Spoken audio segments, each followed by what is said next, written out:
Welcome to Detroit. Doesn't matter if you have one ass cheek and 3 toes. I will beat your ass. You can drown them. And that's what we gotta be. That's who we have to be. Because that's our domain. That is our domain. Because we'll tread water as long as it takes to fucking bury you. Takes the snap, turns, gives to Montgomery, right side, end zone, touchdown, Detroit Lions! Yes. We are driven by Detroit. Hello, Detroit Lions friends, fans, and family members. Welcome on back to yet another episode of MCM Motor City Mania. I'm your host, David T. Pike, and as always, we're diving on in.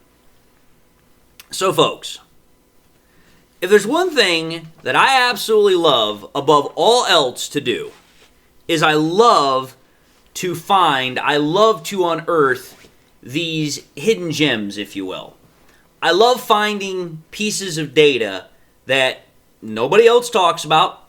I love finding analytics that nobody else thinks about. And as far as I know, nobody else has out there. Now, granted, I don't have access to everything that's available. But as far as I know, nobody else has got this piece of information that I have found in the sense of an actual, physical hard piece of data rather than just some vague talking point that they really can't back up with actual hard facts. And this hidden gem of data that I have is why I'm making this episode, to say that I believe that the Lions have a chance to extend this impressive, albeit unknown kind of streak versus the Green Bay Packers tomorrow on Thanksgiving. Now, what exactly do I mean? Well, in order to understand what I mean, we have to understand where the Lions were, who they were, versus who they are now. Who were the Lions? Well, for us long-suffering Lions fans, we all know that for decades, the Lions were a punching bag. Passive, a punchline, a joke, everybody's lovable loser. However, and this is where they are now, over the last few years, the Lions have turned from being said punching bag, and they have turned into the puncher. And realistically, I would say this has happened over the last 2.5, 3 years. But in that 2.5 to 3 years time period, the Lions have become one of the NFL's best teams. They are a team, an organization, a program that is built upon the premise of that we will give back better than what we got, and we will return the favor should anyone get one over on us. To me, it is the embodiment of the grit culture, which is to take adversity squarely on the chin and respond with a resounding blow to an opponent's jaw. Now, we all know that tomorrow, Thanksgiving Day, the Lions have a very crucial, critical matchup against the Packers. It's a matchup that, for us, very well could hold the key for the Lions, getting their third division crown. And it very well could hold the Lions' chances to get back to the playoffs. I'm not saying that if they lose, it becomes impossible. However, it does make it much more difficult. But if they should win, it absolutely makes things a hell of a lot easier.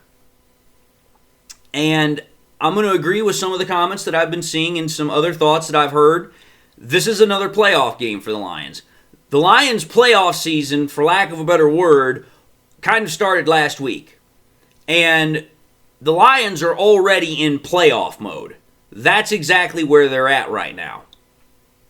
And this is yet another game where the Lions are going to be playing for all the marbles. They're going to be playing for something that's a lot more than just the individual game itself. But I'm going to tell you this right now. Besides that, this game, this matchup for the Lions has a particular personal reason to it. And it only needs one. And that particular personal reason can be defined in one simple word. Revenge, pure, plain, and simple. There's no other, definition, connotation you need to put towards this game other than the Lions are looking for revenge. Now, I know there are some Lions fans who are going to be skeptical, and they're going to use fear, worry, anxiety, whatever you want to call it, as to why they think the Lions won't win. That's fine. And I also know that there may be a Packers fan or two who might actually decide to watch this to get a different perspective than just their own, and they're probably going to look at me as if I am a boisterous, disrespectful Lion slappy who doesn't know his place. Well, I do know one thing.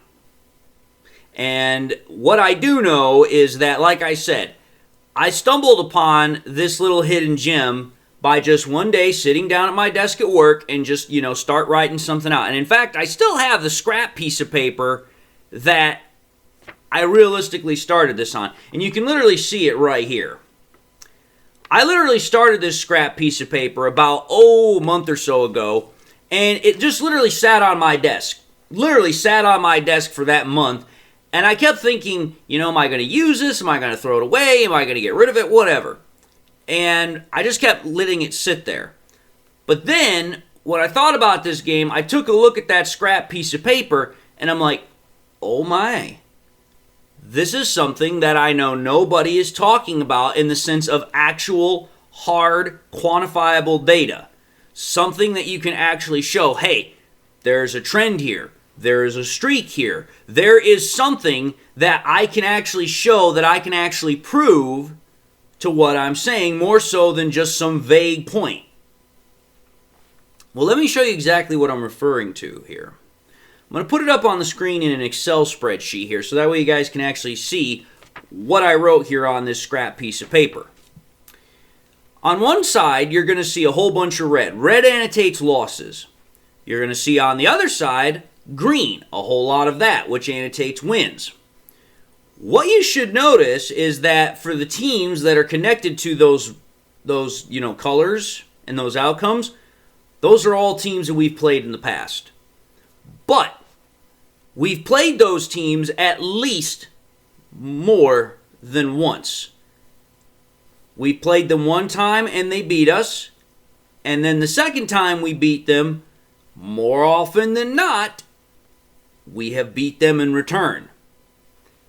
And I'm going to tell you something. The one thing that I know is that there is no team in the NFL who is better at getting revenge against teams who have beaten them during the Dan Campbell era than the Detroit Lions. The Lions have made an excellent record at coming back to play teams who have beaten them before by in turn beating them.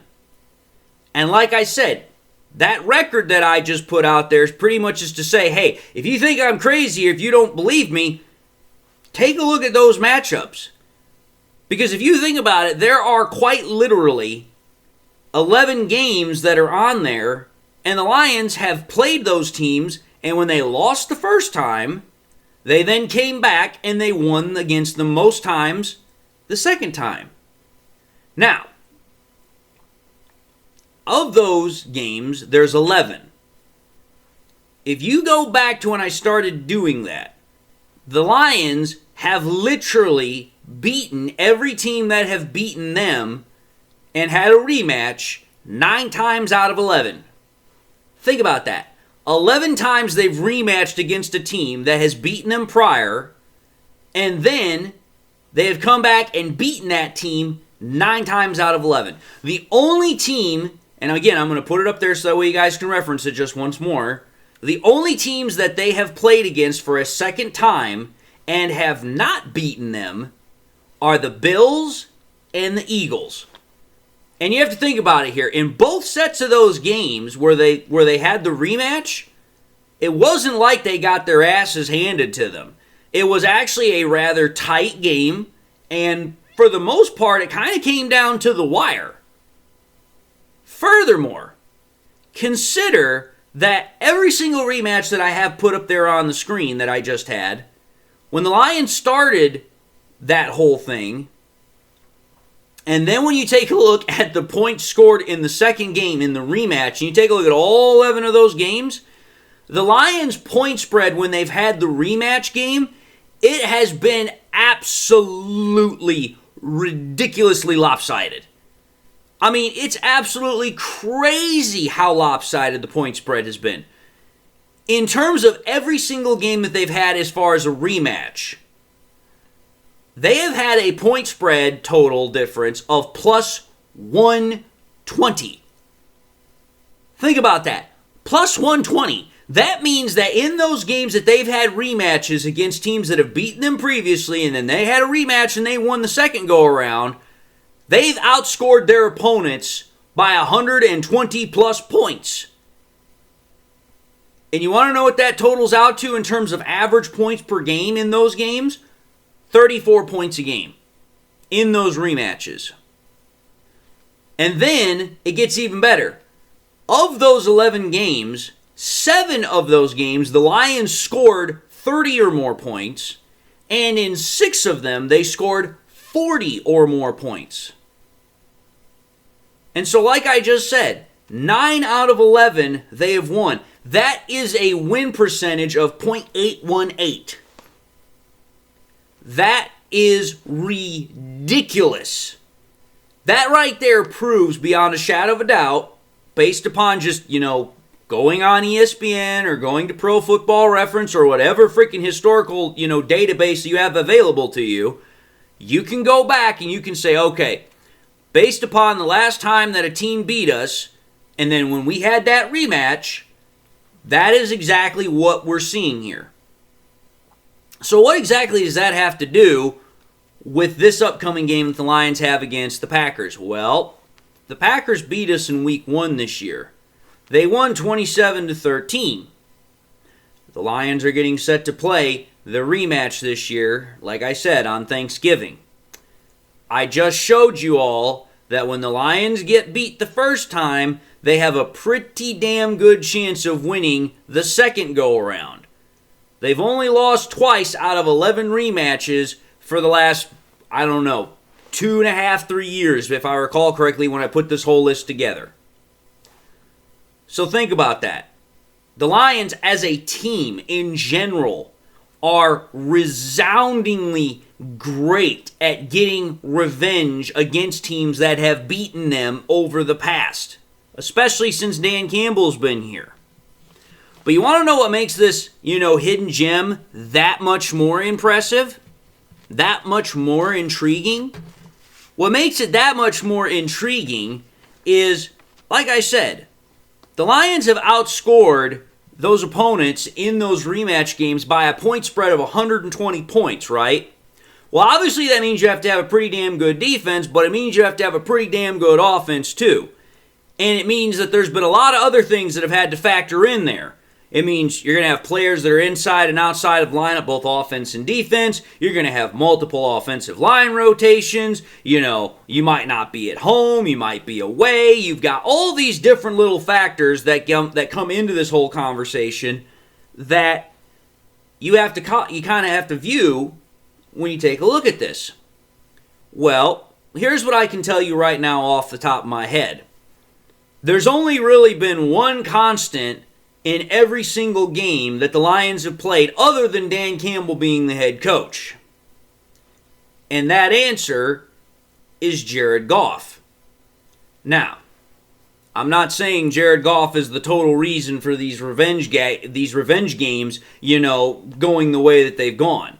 I know better than that. But here's what I can tell you. In order to get revenge, your quarterback's going to have to play a really, really, really damn good game. Because it means that your quarterback is doing his job along with everybody else doing their job. But the one constant that the Lions have always really been able to depend on is Jared Goff playing good football for them. They haven't always been able to depend on their defense, not like this year. They haven't always had to be able to depend on their offensive line doing a great job because this year's not been that case. I mean, you just have to think about it from that perspective. And then on top of that, even though they've always had a really damn good running game, that doesn't always mean that they've had the ability to count on the same running backs. There have been games that Jahmyr Gibbs hasn't been available for. There's been games that David Montgomery's not been available for. And then, on top of that, if you go back to when this whole thing started, we've changed a lot of offensive personnel since then. No longer have TJ Hawkinson, now have Sam Laporta. Didn't always used to have Jamison Williams. I mean, it used to be freaking DeAndre Swift and Jamal Williams. Now we've got David Montgomery and Jahmyr Gibbs. The only constant that has remained the same virtually, as far as a player that makes impact plays, is Jared Goff. That's why I put that there. Well, you want to know what Jared Goff's stats are in those rematch games, those 11 games that I just talked about, of which 9 of them the Lions have won?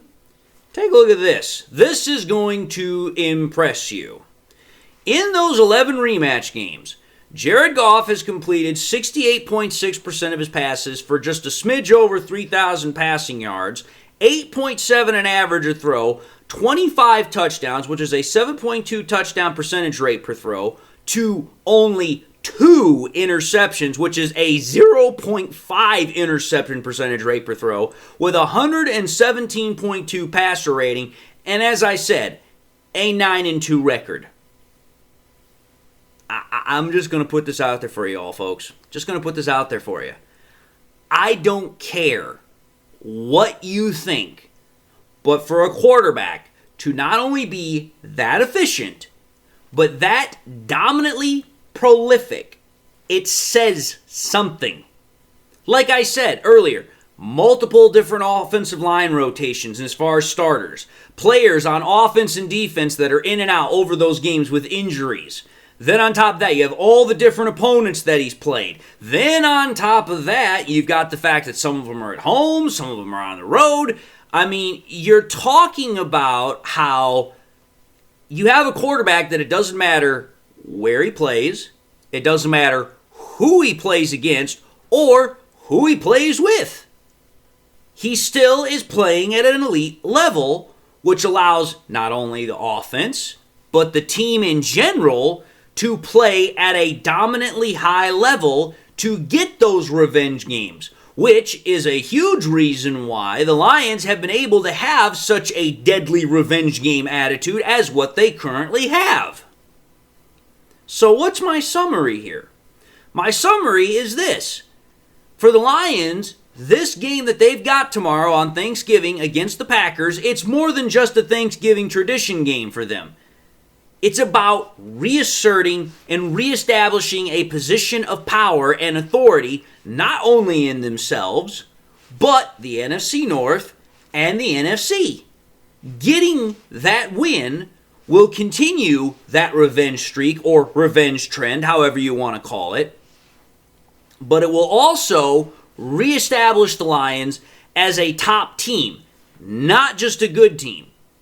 Right now, the Lions are just a good team. But if you go and you beat the Packers, a team that has one of the best defenses in football right now, and you're able to do it on a short week and set yourself up for all these other teams you've got coming up next, you've got yourself in a position to completely change the narrative than what it's been for the last couple of weeks, if not months. That's the whole point with this episode. That's why I put it out there. It's like, listen, some people say revenge is a dish that is best served cold. Well, I'm going to tell you this right now. I don't care if it's served cold. I don't care if it's served piping hot. All I care about is if it's served. And if there's one team, like I said, that is better than anybody else in serving revenge against a team that's beaten them, it's the Detroit Lions. They are the best team in the NFL in terms of doing that. That's my episode. That's the point of it. So, having said that, I'm going to end this episode and say thank you all for watching yet another episode of MCM Motor City Mania. If you like what you saw, by all means, I highly encourage y'all to watch the next episode. Also encourage y'all to do this. Like, comment, and subscribe to the channel. And I'm just going to say this. If you enjoyed the content, I hope to gain your subscription. But if you subscribed in the past and you forgot to do so at the time, or you just subscribed and you not yet had a chance to do so, I want to highly encourage y'all, please make sure you hit that bell notification icon so you guys never miss any more content that I push out. I hope y'all are doing well. Hope y'all got something in your life that makes you happy, makes you smile. Hope y'all enjoy your Thanksgiving tomorrow with your friends, families, loved ones, whoever they may be. God bless, my friends, and until the next time we meet, I'll see you all in the next episode.